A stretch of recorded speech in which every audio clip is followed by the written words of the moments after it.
Welcome to a special new, unscripted, unfiltered, freestyle sports Brillrants. As always, I am the host, the guy on the couch, sitting pretty after a beautiful Syracuse win, where we will start the show. Man, they look good tonight. 35 now. I know George Washington is nothing special this year, but Dion Waiters, amazing game. I mean, just taking the ball away from people, just throwing down dunks in people's faces. Oh man! And then Ohio State, surprisingly, not really losing without Sullinger, who just pretty much shows that Kansas had him the whole time too. So without Sullinger, they're gonna take some losses. Oh, and Kentucky losing. Oh, that was amazing, man. That guy's never going to have to buy any drinks in the state of Indiana again, that's for sure. That was a money play. As soon as that happened, I was like, yeah, Syracuse, #1 in the country. Yeah, boy. Oh, looking impressive. Looking impressive. Beautiful. Now it's gonna be a good test, good challenge to see if we can carry the weight of the big boy hat for a while because we don't have a ranked team for going on like a 3-week road trip. We're gonna get everybody's best shot. We could probably even take a loss and not even lose #1. Now it's good preparation because as a #1 seed, we're gonna have 3 teams who we're gonna be way better than, but are gonna come and play our best games, and we're gonna have to carry that #1 before our name, and that's fine. And that's fine because I mean, not everybody can have a bad game in the same night. If Trish isn't making his shots, you can bring him out. If Joseph or anybody, if Melo's off, Keita can come in. Sutherland can come in. Fair. Not everybody's gonna be missing. It's just we just come at people at so many levels, and even when the other team's best players come out, our subs are as good as the other people's starters. So I mean, who would Sutherland not be starting for besides the best team in the country, Syracuse Orangemen? Woo! Championship! Yeah. Anyway, moving on to some of the action in the NBA, which finally they got that deal done. About time. 50-50 split. How hard is that? Told you that a while ago. Oh wait, did. That's right. Yeah.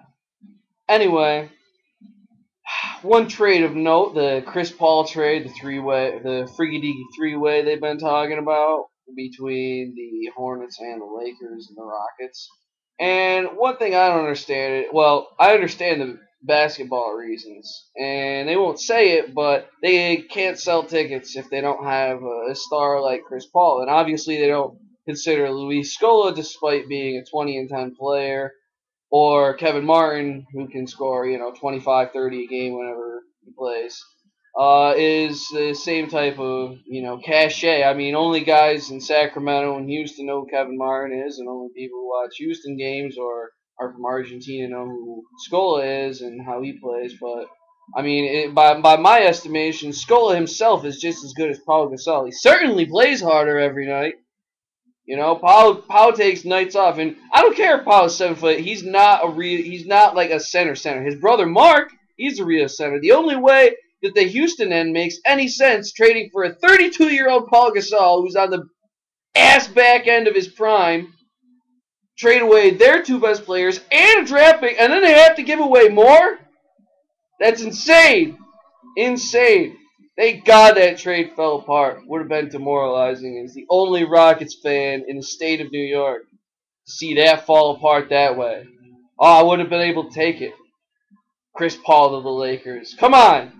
Go somewhere in the Eastern Conference, like the Knicks. Come on. How about the Knicks?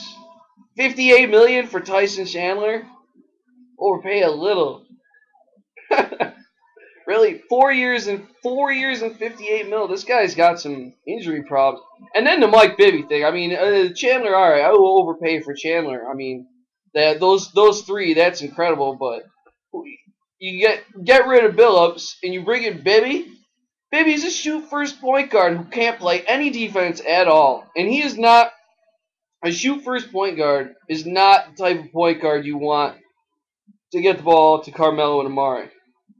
They don't get their touches, they're going to become very unhappy very quickly. And then you're going to end up Tony Douglas playing 30-something minutes a night. And I don't know where you're going with a point guard, but if you can't get Chris Paul, San Antonio was talking about Tony Parker. Tony Parker, that's,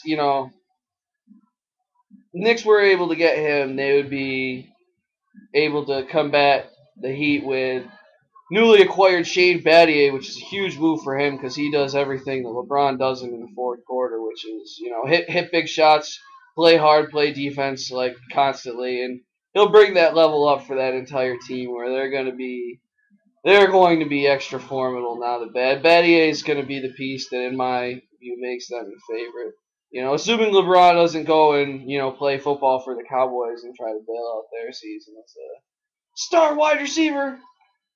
I still maintain, go at 12 feet in the air, man. Do the sports science. Who's going to go get up 12 feet in there and be like, oh, LeBron can't run across the middle? You don't have to run him across the middle. They never ran Randy Moss across the middle. Bring him in 10 plays a game, run him down the sideline, throw it 12 feet in there. Who's going to get it? Who's going to get it over LeBron? Nobody. He's a monster. See that flag football game? Wouldn't be any different in the pros. Sure, they could try to wreck him, but safeties is like 6 feet tall. They're not going to, be able to get up to his head, unless he's, already down on his knees, falling, but, he would be a monster, and all you got to do is, catch, in the NFL. You don't have to, dribble and then shoot and rebound and play defense and make free throws. There's so many less elements to it, LeBron would be a all-pro wide receiver, pretty much unstoppable if he played football. Not that he would give up the kind of money for that, but if you want to be a global icon, the Cowboys got a pretty big fan base. Speaking of large fan bases, another Tebow Christmas miracle tomorrow? How the Bears going to score without Forte? And it serves them right. Not paying Forte like they did. That's what you get. That's what you get. You want to be grimy with your best player? Take heed, Buffalo Bills. Fred Jackson situation. I mean, he's a little older than Forte, but still, come on. Pay your best player. Paying everybody else. Pay your best player. Now you put yourself in a Caleb Haney situation. What's Caleb Haney going to do for you? Not what Brett Favre can, even off his couch. I mean, Favre at least keep 8 out of the box every play. Stretch the field a little bit. Throw you a couple touchdown passes. He's got weapons. Caleb Haney ain't throwing you no touchdown passes. Either accept that you're going to have a chance with, old gunslinger or Donnie Mack or somebody like that. I mean, you really can't tell me that Caleb Haney's better. I mean, it's just madness. Come on. Pretend like that. It's crazy. Tebow will find a way again. Be like 17-13 or some shit like that. He'll score a couple touchdowns. But he's really not that inaccurate. I don't know where everybody gets that. I mean, just looks so ugly. But I tell you, a couple more games, on people at ESPN, they're gonna have to start wearing a T-shirt that says "My favorite food is Tebow Crow," some shit like that. Big dead bird, on bread and wear that around. Threw that out there to Bayless on First Take on his little Tebow Island. Defender of Tebow. Oh, Tebow, you're gonna win that division. It'll be so funny. I just want to see during the playoffs.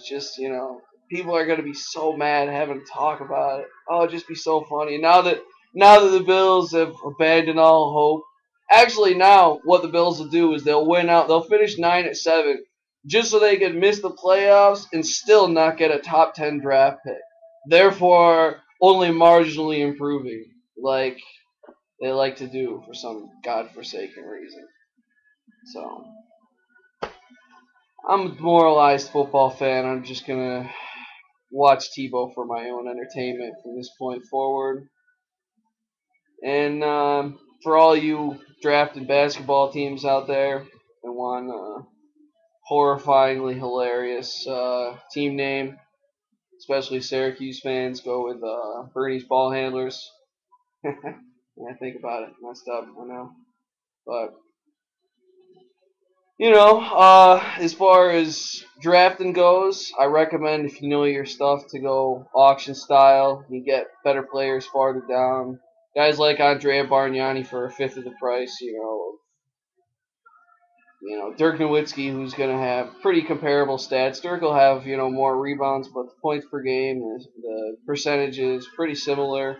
And, pay 75 of $200 for Kevin Durant, whereas Carmelo Anthony will go for $30 less, and you can get, Carmelo Anthony and Dirk Nowitzki for the price of a Kevin Durant, whereas Carmelo could very well score just as many points per game, and very similar. You gotta really pay for the name in auction, or in Snake, and in auction too, but you can really get yourself a better team if you got the depth of knowledge. You're definitely gonna want to stay with the younger guys who are gonna play more minutes with all the back-to-backs and everything like that. Stay away from the veterans, even like Kobe, Paul Pierce. Guys who've been consistently good.